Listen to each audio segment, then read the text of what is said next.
жаңағы баланы құтылудың амалын тауып, осы жердің, осы кең даланың қара бала Қадырби Түркменбайұлы.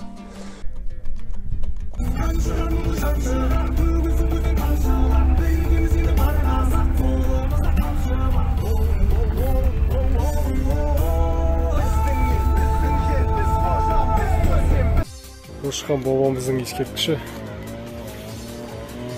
Достар, видео басталмас бұрын жомарттық танытып, подписаться батырмасын басып, арнама жазылуды ұмытпаңыздар. Ал арнадағы жаңалықтардан құр қалмас үшін қоңыраушаны басып қойсаңыз мархабат. Білемін, көрермендердің жартысынан көбі еңбегімді бағаламастан, арнама жазылмастан видеоларымды көреді. Жазылушылардың саны артып, қаралым көбейген сайын YouTube басшылары қазақ контенттерінің ерекше дамып жатқанына мән беріп, қазақ платформасына қосымшалар енгізеді.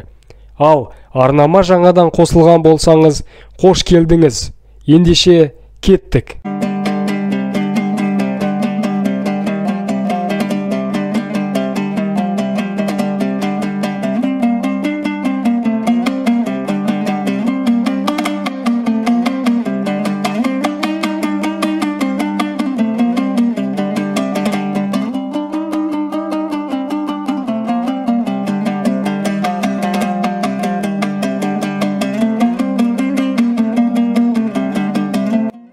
Достар, Алашахан кесенесі 11 ғасырда салынған.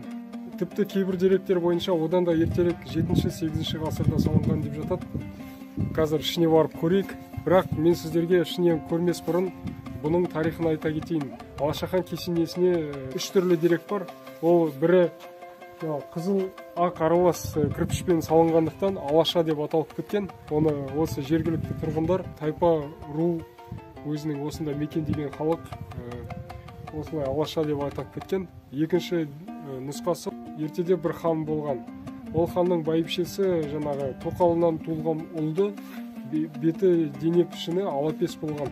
Одан байбішесі құтылмақшы болып, ханға қайта-қайта жаңағы баланы құтылудың амалын тауып, осы жердің, осы кең даланың маңайында тастап кетуге жөн көреді. Хан әрине қимастан баланы осы маңайға тастап, болса адам болды, немесе қасқырға жем болар дегенде қалдырып кетеді. Достар, бұл кесененің кірпіштері қымыз, яғни жылқының сүті және жылқының қылын қосып, осы кірпіштерді қалаған екен кезінде. Сол кірпіштің құрамында жаңағы жылқының сүтін, қымызды қосып, араластырып, осындай кірпіш жасаған. Бірақ кейінірек реставрация жасалған екен бұл кірпіштерге, бұл кесенеге. Сол кезде мына қарасаңыздар, қызыл кірпіштер ол кейіннен салынған кірпіштер. Оны кейбір түсіп қалған жерлерін қалап келтірген ғой. Мынау ақшыл кірпіштердің өзі негізінде жаңағы жылқының сүті қосылып, қылы қосылып, сөйтіп салынған кірпіштер өзінің қалпын қалдырған. Қызыл кірпіштерге мән беріп қарасаңыздар, шеттері мүжіліп, желініп оған көрдіңіздер ме? Сол ғасырдан, 11 ғасырдан бері және кейінгі салынған кірпіштердің айырмашылығын сапасында. Және мына қарасаңыздар, мынандай ою өрнектеп, әдемілеп салған, домалақтандырып, келтіріп. Қазір мен барынша үстінен қырын, жанын барлығын, ішін барлығын түсірем. Қараңыздар, қандай керемет ою өрнек, біздің ата-бабаларымыздың қол өнері кезінде өріп қалаған. Бірдей ешқандай да жаңағы қазіргі тілмен айтқанда шайтан көз деп жатады. Жаңағындай өлшейтін өлшегіштерсіз ақ түп-түзу қылып осындай қалаған. Қараңыздар, әдейі керемет өрілген. Тамаша. Биіктігі шамамен 2 қабатты үйдің биіктігімен бірдей. Қазір мен айналып түсіріп шығам. Одан кейін ішін түсірем. Басыма диод жалғанған шам тағып алып, фонарикпен. Мынау қарасаңыздар, мына белгішелер, оюлар әр өзіндік мағынасы бар. Алашахан кесенесі Қарағанды облысы Сәтпаев қаласының солтүстігіне қарай 70 шақырым жерде орналасқан. Кесене күмбезді, босағалы сәулет өнерінің үлгісіне жатады. Алашахан халық арасында аңыздар бойынша 6 алашты құраған тайпалардың түп атасы. Ұлттық сананың қалыптасуын Алашахан бейнесі маңызды рөл атқарады. 6 алаш сөзі Оғыздың 6 ұлының соңынан ерген 6 тайпа деген мағынада да айтылады. Алтын орда құлаған соң алаш көшпелі қазақтардың біріктіретін ұранына айналған. Сол уақыттан ел аузында алаш болғанда, Алашахан болғанда, біздің үйіміз ағаш, киіз үй болғанда, алаштың аты біздің ұранымызға айналғанда, сонда біз 300-дің балалары қазақ атандық деп келетін ұранды сөздер сақталған. Қазіргі таңда кесене мемлекеттік қорғауына алынып, қалпына келтірілген.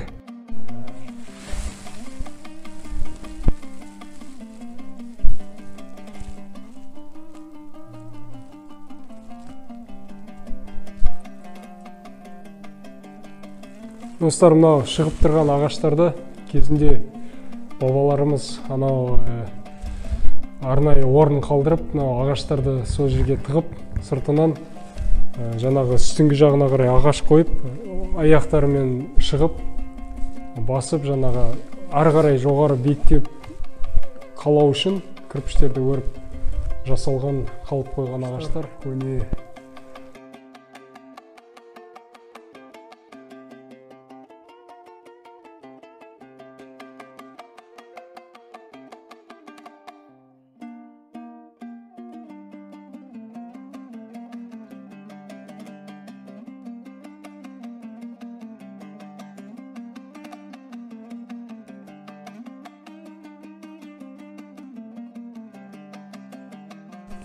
Достар, мұнда есіктің кіре берісінде бұрышта 2 тас жатыр екен. Нақты білмедім, қай тілде, парсы немесе араб тілі ме, әлде төте жазу бойынша жазылған ба?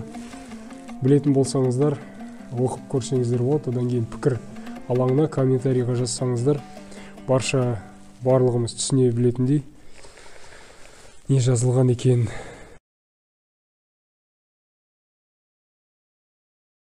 Видео тез түсірілген болса, онда паузаға қойып, тоқтатып қойып, ою ма, белгіше нені білдіреді екен, соны жазсаңыздар пікір алаңына. Ұнаған болса лайк басыңыздар. Ал оған дейін мен кесененің 2-ші қабатына көтерілем.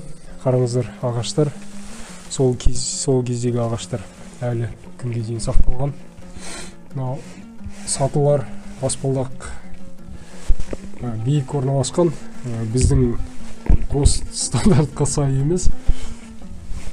Бірақ іші, яғни мұнда толықтау денелі кісілер шығуы қиын болады, қырындап шықпаса. Өте жаңағыдай тығыз орналасқан екен.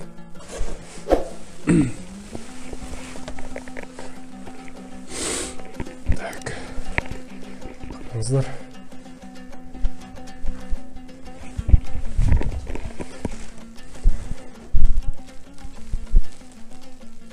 Қандай әдемі өрілген, қандай қолөнер, құрылыс саласы біздің сол уақытта дамыған, біздің түркі ата бабаларымыздың, және де о кезде канализация, яғни су құбыры, баня деп жатамыз, соның барлығы сол кезден бері дамыған. Біздің түркілер жалпы атқа мінуді, алғашқы доп ойнауды және үстіне киім киюді алғашқы болып түркілер ойлап тапқан. Түркі әлемі жалпы адамзаттың дамуына осы күні үлкен үлес қосқан. Мына жерден қараңыздар, кішкентай терезе, бұлайнан төртбұрышты көрінеді, бірақ ромбик тәріздес, ромбикообразный, ішкі жағынан бұлайнан сыртқа қарай кетеді. Терезе шағын. Қазір ана жақтарға барып, бабаларымыздың қорымдары. Қазір соны түсірем нақтылап.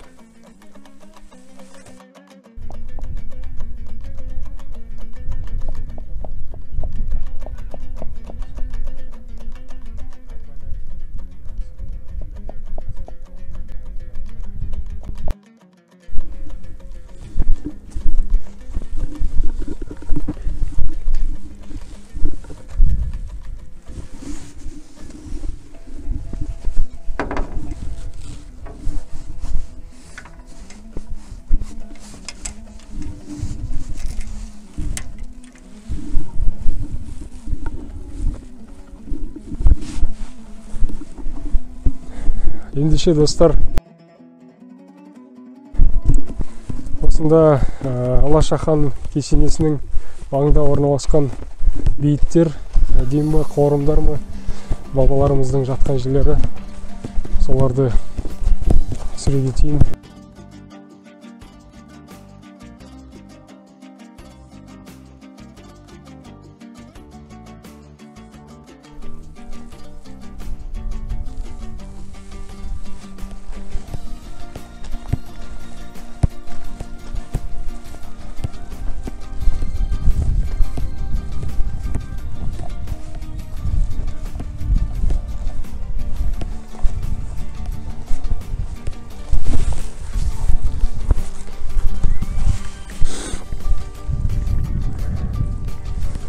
Жерде адамдар бейіті болуы мүмкін, бабаларымыздың жатқан жерлері жайлы болсын.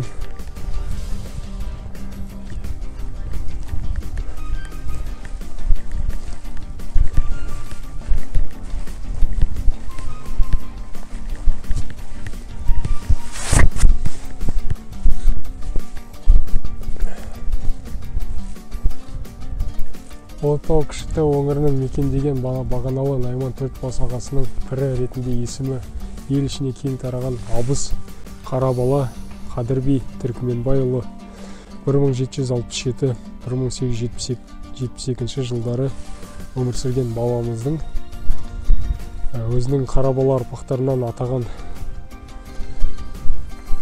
ескерткіші.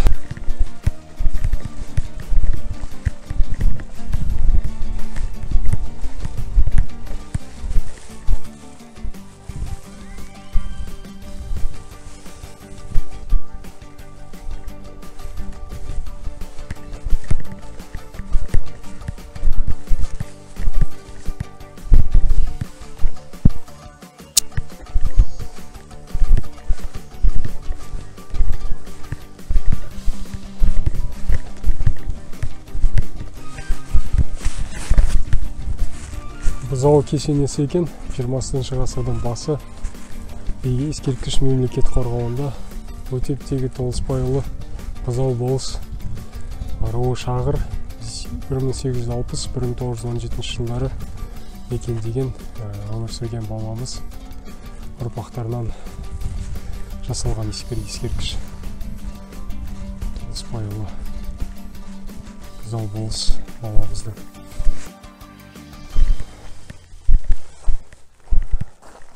Маймағұлы Бозбай руы Қоқан 18 ғасырда өмір сүрген ел жұртпыз. Атам заманнан Қоқан Бозбай тегіміз, міндеттіміз әрқашан әділеттің жолында бабалардай болуға. Ескерткіш Бозбай ұрпақтарынан тамыз 21 жылдан бастап.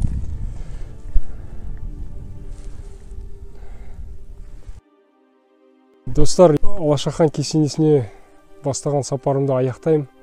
Қазір бұйырса Жошықанға барамын. Жошықанның көрінісін сіздерге баяндап беремін. Бабаларымыздың жатқан жерлері, кесенені.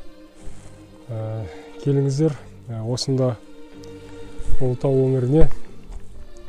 Егерде тарихи деректерді жаңа дұрыс баяндамаған болсам, хандардың аттарын, белгілі бір тұлғалардың аттарын білмей жатқаныма кешірім өтінем.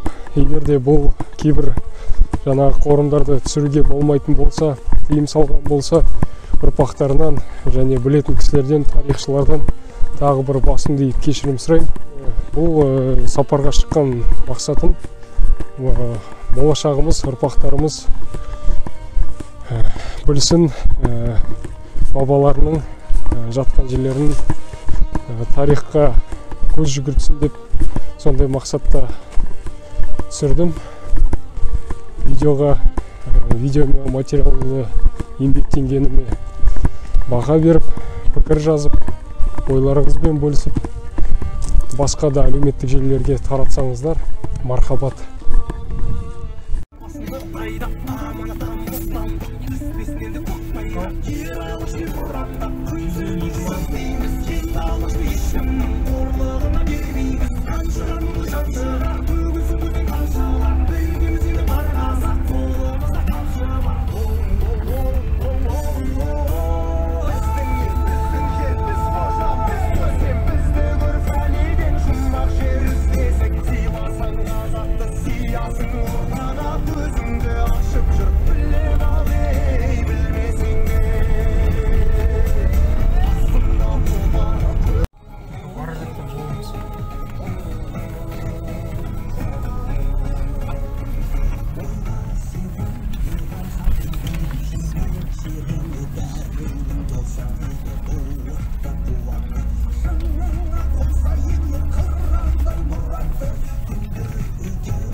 Достар, сөйтіп Жошы ханға да келіп жеттік. Жаңа көрдіңіздер жолдың қандай екенін.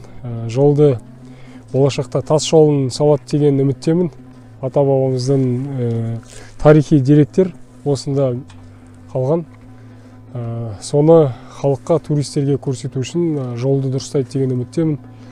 Және де бұл Жошы хан десе Кетбұқаны айтпай кету мүмкін емес. Себебі барлығыңыз білесіздер, Кетбұқаның жаңағы Шыңғыс ханның үлкен ұлы Жошы хан дүниеден озып, ешқай жерден хабардарсыз болып, әкесі жаңағы баласының қайғылы жағдайын білмей, бейхабар болып отырған кезінде Кетбұқа келіп, осыны жаңағы күймен келтіріп, күй тартып, ақырында Шыңғыс ханның жаңағы берген бұйрығы бойынша, егер балам жайлы суық хабар әкелсеңдер, ауыздарына ертілген, қорытылған қорғасынды құйып жазалаймын деп ескертеді, бірақ жаман хабар әкелсеңдер деп. Сол себептен жаңағы Кетбұқа өзінің жаңағы домбырасын алып, домбыраның үнімен ақсақ құлан күйін тартып береді. Сол кезде жаңағы Шыңғыс хан түсінеді өзінің жаңағы баласының мерт болғанын. Сөйтіп осы тарихи деректерге сүйене отырып, осы жерде қалған деп барлығымыз білеміз. Енді мен сіздерге ескерткіш 3 тілде жазылыпты: ағылшын, орыс және қазақ тілінде. Қазақстан Республикасы Жошы хан мазары ескерткіш мемлекеттік қорғауында. Жошы хан кесенесі республикалық маңызы бар тарихи және мәдениет ескерткіш болып табылады. Тарихшы ғалымдардың болжамына 13-15 ғасырлардың аралығында салынған. Деректерге сәйкес, Шыңғыс ханның үлкен ұлы Жошы хан Ұлытау даласының аңшылық кезінде қайтыс болған. Жошы хан кесенесіне Жошы хан ордасы археологиялық объектісі іргелес жатыр.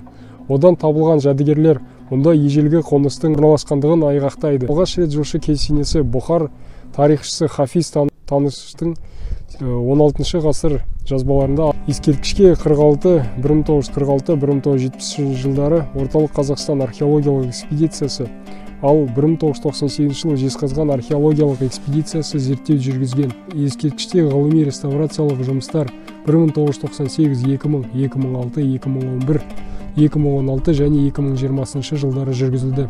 Мемлекеттік республикалық маңызы бар тарих және мәдениет ескерткішінің тізіміне кесене 1982 жылы енгізілген.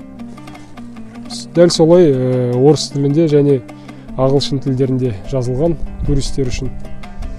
Қазір мен сіздерге ішіне кіріп, барлығын түсіріп көрсетемін барынша. Ондай темір қоршаумен қоршалған. Қараңыздар. Жаңағындай, дәл Алаша ханның кесенесіндей шамамен 2 қабаттық, тіпті 3 қабатқа дейін баратын сияқты биіктігі.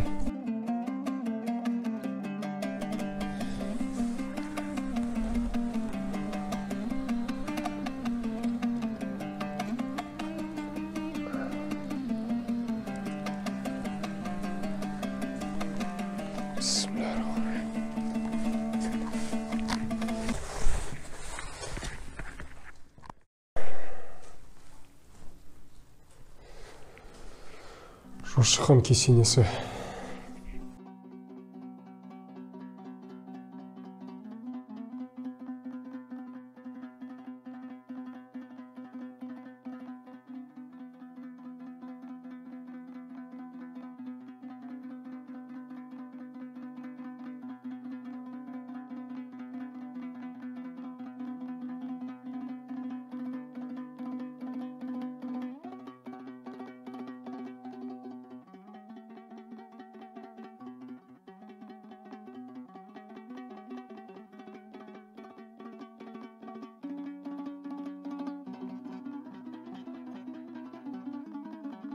Қазақы ою-өрнекпен әдемі өріліп салынған мрамор қыш тастары.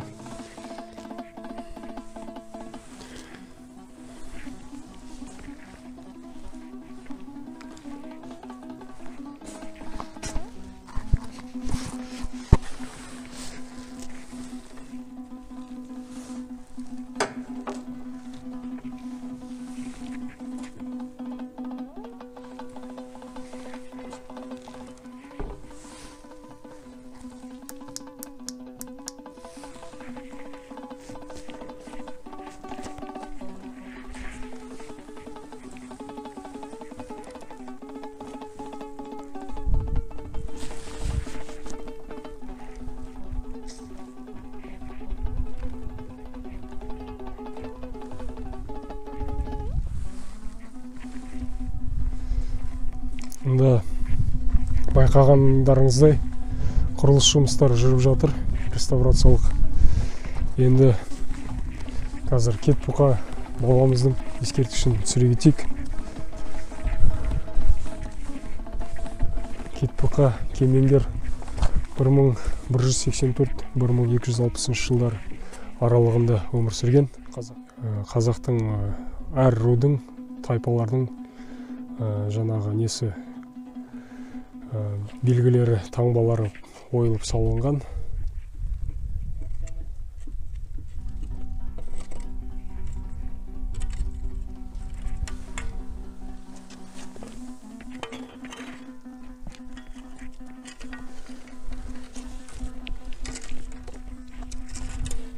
Осы жерге Шыңғысханның кеңесшісі, Шыңғысханның ұлық биі жырау, абыз, қолбасшы, ақсақ құлан, нартау, салға күйлерінің авторы Кетбұқа бабамыздың қаны тамған айын жалут жерінен алынған арнайы бір уыс топырақ қойылған.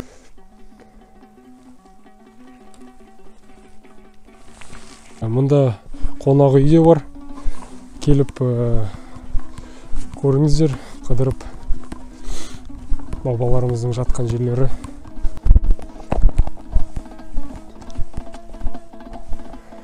Жошы хан ордасы 13 ғасыр ескерткіш мемлекеттік қорғауында.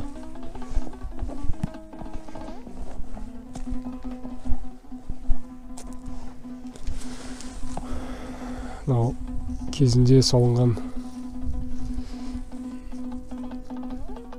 арасында қылы бар, жаңағы ненің жылқының қылымы, сабан ағаштан жаңағы қи барлығын араластырып салынған. Қазіргі тілмен айтқанда фундамент. Хан шатыры алдымызда.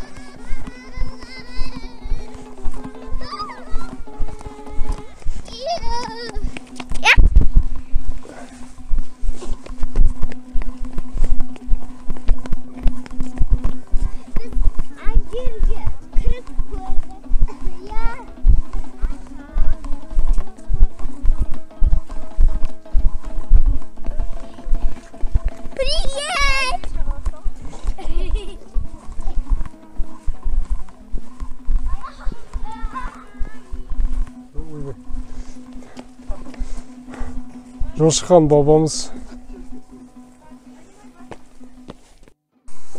қонақ үйі.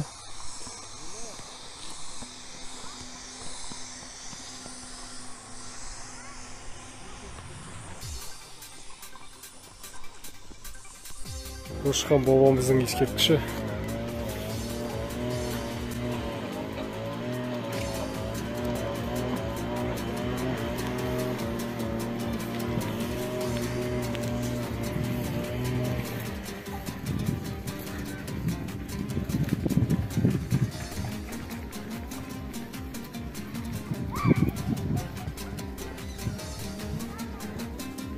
Ол артында қылышы, қалқаны.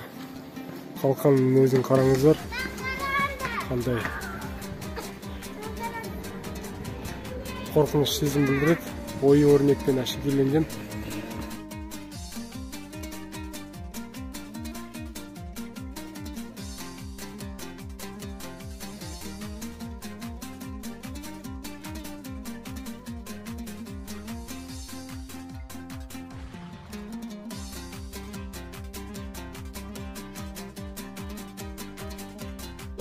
Қандай алып кісілер болған.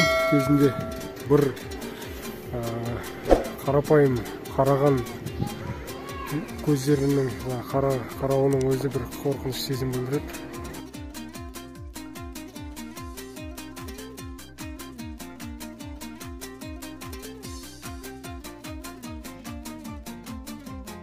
Достар, тағы да бір айта кететін жайт. Алдыңғы жолы мен Ұлытау өңірі жайлы, Ұлытау ұлт ұясы демекші түсірген видеом бар тұғын.